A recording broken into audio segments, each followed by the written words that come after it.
CG. I love what you have presented, very comprehensive. It's clear that you are clear-headed, but I want to know more. I want you to emphasize on your concept of collaboration with stakeholders and other agencies.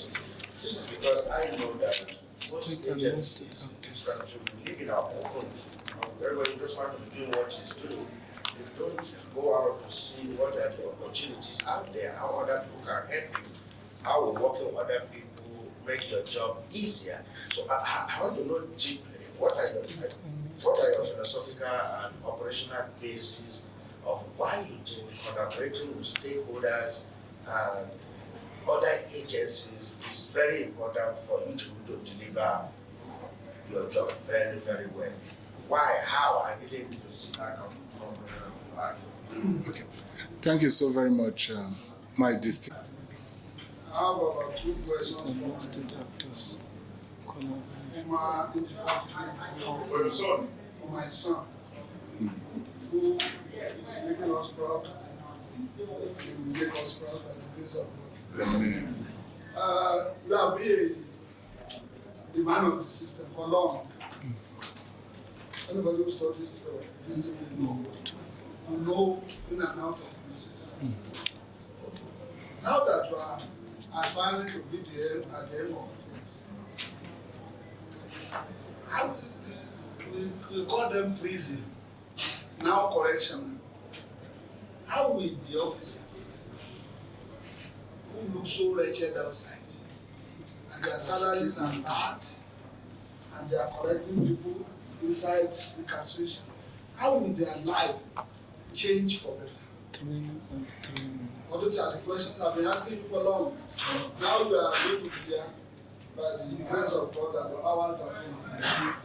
What are you going to do? Because somebody is taking care of somebody, is home or invest. Before you can take care of everybody, so that they all can benefit. How do you do it? What recommendations are you giving us here? When you finish that, the people you are keeping inside the cell, they are human beings.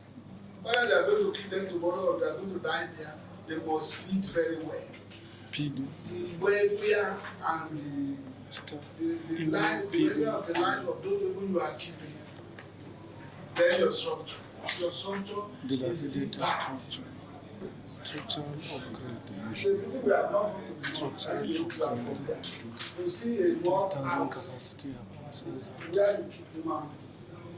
And you see shanty bamboo fences. Where then how do you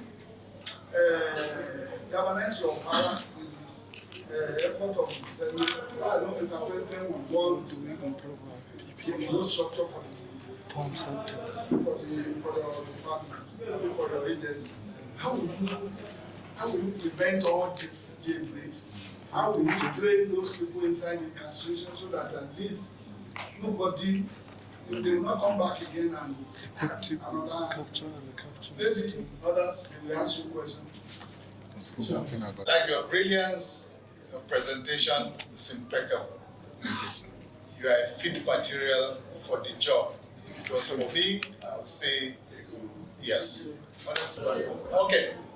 So what I want to say, as a rider to what Senator Fada was saying, if the president were to call you today and ask you what is the major challenge of the correctional service, what would you say and how are you going to address that particular challenge? If he says, I want to address one major challenge that the correctional service is facing, what would be that challenge that you mention to the president and how are you going to address that challenge? Thank you and congratulations in advance. Well, sir, my most revered distinguished chairman. First question was posed to me by my distinguished senator over there from Kwara State. Sorry, sir, I couldn't get the name correctly. You are talking about this area of collaboration. So collaboration and synergy is very, very important in any organization to forge ahead. An organization and institution like the Nigerian Correctional Service cannot do anything without collaboration and synergy. What do I mean? We have a common parlance that describes us as the last bus stop. We are the ones that are the recipient of all the products of prosecuting agencies. The police will arrest, the customs will arrest, the immigration will arrest, NDLA will arrest, ICPC will arrest, EFCC will arrest, NAPTIP will arrest. All these people will arrest and bring this product to our doorposts. And they are expecting us to change them and turn them around into probity and push them back to the society, very well law-abiding citizens. So we needed that collaboration with them to let them know that one of the things we suffer in our custodial facility is the issue of congestion. And congestion of these people that are brought into our facilities without quickening the justice system. The dispensation is very slow. So when I made the IG, I said some of the inmates we have in our facilities are your products. Some of the inmates we have in our facility, they are your products. And some of them have stayed there for more than 4, 5, 6, 7, 8 years. What are you going to do to help us so that the justice, the will of justice will be fast and will be quick? Some of them don't need to be there. Sir, as we so speak, some of the cases that brought them into custodial facilities, if they had been sentenced, they would have gone for 2, 3, 4 years, but they've stayed there for 7 years. So for me, such persons should be discharged and acquitted, irrespective of whatever you think the charges are. That is why I'm saying collaboration is important. I also met the DGDSS. I spoke about that synergy. Some of our products are also people that they've put there.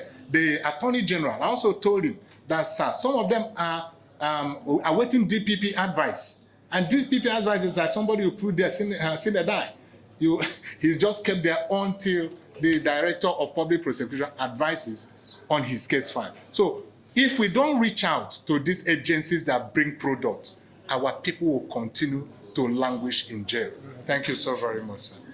Sir, the issue that Oga Fadonsi asked is about the prisons.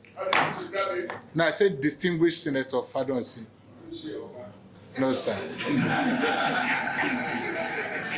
Senator. Okay, distinguished Senator and my Oga Fadonsi. Yes, sir. He asked about what are we going to do to staff welfare? My distinguished sir, like I said earlier, it is better than it used to be. I know where you are coming from, sir, how it used to be when you see an average prison correction officer, you describe him as a warder, you don't want to associate yourself with it. The correctional service is one of the services that people want to come and work in now because levels have started changing. Salaries have improved, and welfare is improving. We'll continue to push it. Promotion, there's no longer stagnation of people in our cadre. We have cleared backlogs of promotion. As we so speak, like I said, 2025 promotion is in progress. Accreditation will take off by next week. So you can see the officers, they are not looking as wretched as they used to look. There's improvement, and there's still more room for that. And so we are also looking at training.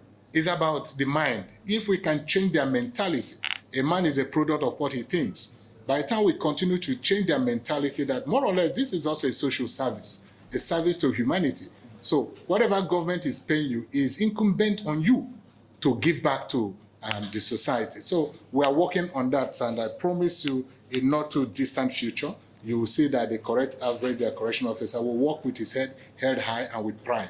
Sir, our structures, I agree with you that they are very archaic relics of our colonial structures, but we are building 3,000 capacities scattered all over the 6 geopolitical zones. If not for funding, it's modern, and we are going to also deploy technology to see how our custodial facilities are humane, so that people that go in there don't come out worse than they went in, because that's the average thing people think of, that anybody that enters into a correctional facility, they come out worse than they went in. We are changing that narrative. And we are also sincerely and seriously delving into public-private partnership to see how our farms and our industries will be rejuvenated. That is one of the things we are planning to also do. Thank you so very much. On the issue of jailbreak, for a very long time, the thought was your farms and what? Industries. industrial setup in our correctional facility. Do we have industry? Sure, we have the furniture making industry and bakeries and every other thing. Yes. The government cannot do it alone, so we are trying to bring in private partners, public partners. You can't use prisoners to produce goods and services for commercial companies. No, sir. Our act says that part of. No, sir. Our law says part of training. No, sir. So if they produce goods to go and compete, goods manufactured by companies that are paid salaries, you have a fair competition. Yes, sir. So actually, the act. No. No. Our act permits us to train them in skills, and part of the revenue is shared among the inmates. No, sir. With products of workers and salaries. Yes, sir. Thank you, sir. On the issue of jailbreaks, you will agree with me, my distinguished senators, that of late we've not had incidences of jailbreaks. The ones we had were external aggression, where people aggressed our facilities. But so far, our custodial facilities are calm and peaceful. And the Act has also licensed us to continually witness and insist on the 100-meter buffer zones, so that when a custodial facility is built, we must identify those buffer zones. That gives us some level of security. Our last question is the one my very distinguished senator from Kaduna State asked, that what are the major challenges, or even one major challenge that the custodial facility is facing, assuming Mr. President calls me today. I will tell him, Most Excellency, that the challenge I have, the one that is a headache to me, is congestion and overcrowding. And that is not my problem directly. It's the problem of the system and the prosecuting agencies. And how do we go about it? There has to be a holistic address of that particular challenge, starting from the judiciary to the police and the custodial facilities. Thank you so very much, sir. I wouldn't know if I did justice to the 3 questions asked. Thank you.